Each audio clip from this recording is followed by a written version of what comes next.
Dear viewers, Assalamu alaikum. You are learning English and I am Sofil Islam with you. প্রিয় শিক্ষার্থী, তোমরা যারা HSC অথবা আলিম পরীক্ষার্থী অর্থাৎ তোমরা 2024 সালে যারা হচ্ছে আলিম অথবা এইচএসসি পরীক্ষার্থী, ভিডিওগুলো তোমার জন্য। তো আমরা চলে আসছি হচ্ছে রাইট ফ্রম ভার্বের নিয়মে, অর্থাৎ বোর্ডের যে সলিউশন গুলো, এই সলিউশন গুলো আমরা করাচ্ছি। তোমরা অবশ্যই খাতাগুলো নিয়ে বসবা এবং তোমরা অবশ্যই যারা হচ্ছে ভিডিও আমার চ্যানেলটা সাবস্ক্রাইব করেছো তাদেরকে স্বাগত, আর না হলে অবশ্যই তোমরা সাবস্ক্রাইব করে নিবা। সো আজকে যেটা আমরা করবো সেটা হচ্ছে সিরিয়াল বোর্ড 2022 সালের সলিউশন। দেখো এখানে প্রশ্নটা অবশ্যই তোমরা দেখে নেবা যে কোভিড-19 এর পরে গ্যাপ দেওয়া আছে, তারপর ট্রান্সমিট ওয়েন, ওয়েন হচ্ছে কনজাংশন আগে পরে গ্যাপ দেওয়া আছে, আর এটি হচ্ছে কি প্রেজেন্ট অ্যাক্টিভিটিস, যার কারণে হচ্ছে বা চিরন্তন সত্যর মতো বা বৈজ্ঞানিক সত্য, তাহলে ভার্বের প্রেজেন্ট ফর্ম বসে। কোভিড-19 একটি রোগের নাম, থার্ড পারসন সিঙ্গুলার নাম্বার, ভার্বের সাথে এস বাই এস যোগ করতে হবে, ট্রান্সমিটস হবে আনসার। ওকে, ট্রান্সমিটস, ট্রান্সমিট মানে কি? ট্রান্সমিট মানে প্রেরণ করা, পাঠানো। ওকে, বি নাম্বারটা তাহলে কি হবে? বি নাম্বারটা দেখো পিপল দেয়া আছে সাবজেক্ট হিসেবে, তাহলে পিপল মানে কি? তোমার প্লুরাল নাম্বার হওয়ার কারণে ভার্বের সাথে এস বাই এস যোগ করা যাবে না, জাস্ট হচ্ছে ভার্বের প্রেজেন্ট ফর্ম যেটা আছে সেটা হবে, অর্থাৎ ব্রেইথ, BREATH, ব্রেইথ। ব্রেইথ মানে কি? নিঃশ্বাস ছাড়া। যখন মানুষ নিঃশ্বাস ছাড়ে তখনই হচ্ছে কি এটি ট্রান্সমিটেড হয়, তখন এটা হচ্ছে স্থানান্তর হয়ে যায়।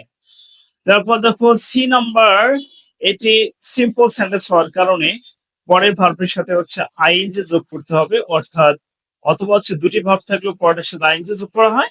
সো কন্টেইন আমরা যোগ করছি কন্টেইনিং, কন্টেইনিং, কন্টেইনিং। তাহলে ডি নাম্বার দেখো, এখানে আমার কানেক্ট হবে কার সঙ্গে? সাবজেক্ট দেয়া আছে, দেখো দিস এর সাথে যদি হয় তাহলে প্লুরাল হবে, আর যদি এখানে রিস্ক এর সাথে হয় তাহলে কি হবে? সিঙ্গুলার হবে। কিন্তু আমার দেখো প্রেপোজিশন থাকার কারণে, প্রেপোজিশনাল যদি কোনো ফ্রেজ থাকে তাহলে সাবজেক্ট হচ্ছে পূর্বেটা, প্রেপোজিশন আগেরটা সাবজেক্ট হবে। তাহলে প্রেপোজিশন আগে কি আছে? রিস্ক দেয়া আছে, এই হিসাবে আমার এখানে বসাতে হবে ইজ।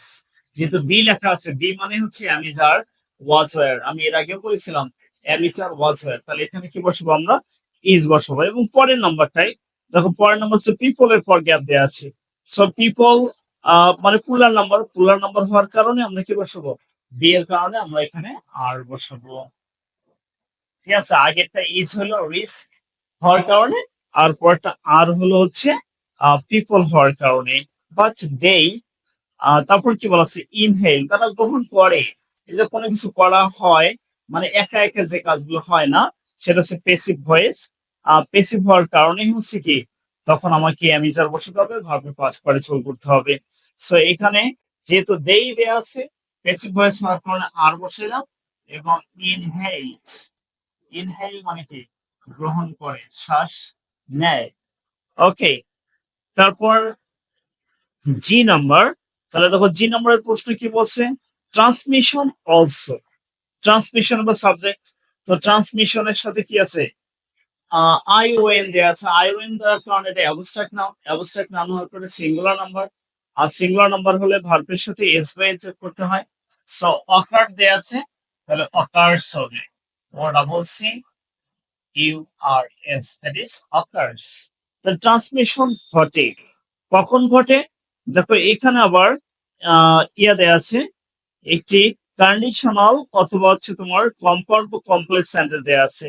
তো কমপ্লেক্স বা কম্পাউন্ড সেন্টেন্স হওয়ার কারণে একটি যদি পাস্ট হয় তাহলে অপরটি পাস্ট হবে, একটি যদি প্রেজেন্ট হয় আর একটি প্রেজেন্ট হবে। অর দেয়া আছে, অরের আগেরটা দেখো ঠিক দেয়া আছে, পাস্ট ফর্ম স্প্ল্যাশড, এর জন্য পরটা স্প্রেড। ওকে, স্প্রে, তার সাথে ইট ইজ স্প্রেড, তাহলে ফার্স্ট ফর্ম এই কারণে আমার বসানো লাগলো। তারপরটা কি বলেছে? আই নাম্বারের প্রশ্নটা কি বললো দেখো, তাহলে আই নাম্বারে হয়েছে, সেটা হলো সাবজেক্ট হচ্ছে পিপল রিমেইন কন্টাজিয়াস, মানে মানুষ কি কন্টাজিয়াস থাকে। কন্টাজিয়াস মানে কি? মানে এক স্থান থেকে অন্য স্থানে ছড়িয়ে যাওয়া অবস্থায় থাকে। ঠিক আছে, আপ টু 20 days এন্ড, তাহলে and এর আগেরটা সাবজেক্ট, তাহলে আগে কি দেয়া আছে? ভার্বের প্রেজেন্ট ফর্ম দিয়েছে রিমেইন, তাহলে পরেরটা হচ্ছে ভার্বের প্রেজেন্ট হবে স্প্রেড হবে। ওকে, সো স্প্রেড, তাহলে আগেরটা প্রেজেন্ট, এই কারণে এখানে আমরা পরেরটা প্রেজেন্ট বসালাম। এবং পরেরটা দেয়া আছে শেষেরটা, যেহেতু ইফ দ্বারা দেয়া আছে, নেগেটিভ সেন্টেন্স দেয়া আছে, তাহলে পরেরটা হচ্ছে ডু নট অথবা ডাজ নট। তো দেই যেহেতু আছে, তাহলে দের কারণে হচ্ছে ডু নট হবে, they do not develop, do not develop. Okay, thank you for watching and stay connected with us again. Assalamu alaikum.